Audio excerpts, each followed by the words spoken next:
கிறிஸ்துவுக்குள் பிரியமான சகோதர சகோதரிகளே, இயேசு கிறிஸ்துவின் இனிதான நாமத்தில் உங்கள் அனைவருக்கும் என் அன்பின் வாழ்த்துக்கள். இன்றைய நாளுக்கான வேத வசனம் ஆதியாகமம் 24ஆம் அதிகாரம் 50ஆம் வசனம். இந்த காரியம் கர்த்தரால் வந்தது. வலசை பண்ணையாருக்கு 2 பெண் பிள்ளைகள் இருந்தார்கள்.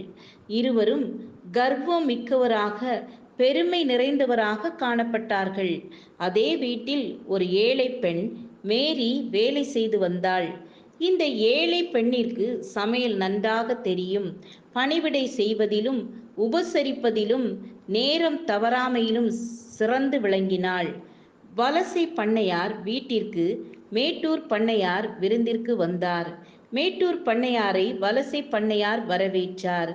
அவரது மகள்கள் இருவரும் மாடத்தில் நின்று ஏதோ பேசிக் கொண்டிருந்தார்கள். அவர்கள் வீட்டிற்கு வந்த விருந்தாளியை கவனிக்கவே இல்லை.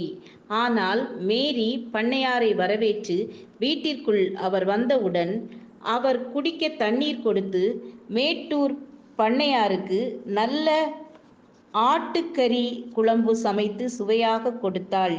வலசை பண்ணையாரின் 2 மகள்களும் சாப்பிட்டு மேரியின் சமையலை கிண்டல் செய்து அனாவசியமாக தங்கள் பொழுதை கழித்தனர்.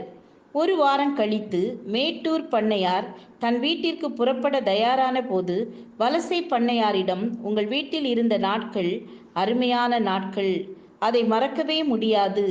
நம் நட்பு வளர உங்கள் வீட்டில் இருக்கும் பெண்ணை என் மகனுக்கு பெண் கொள்ள விரும்புகின்றேன் என்றார். வலசை பண்ணையாரின் மகள்கள் இருவரும், யார் அந்த அதிர்ஷ்டசாலி என்று அவரின் பதிலை எதிர்பார்த்து காத்திருந்தனர்.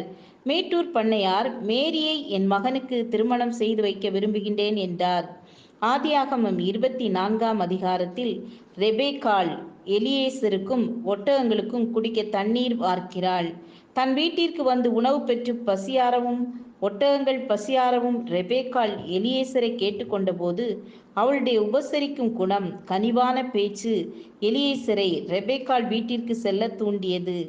எலியேசர் பெத்துவேலிடமும் லாபானிடமும் ஆபிரகாமின் மகன் ஈசாக்கிற்கு பெண் கொள்ள வந்ததாக கூறுகின்றார்.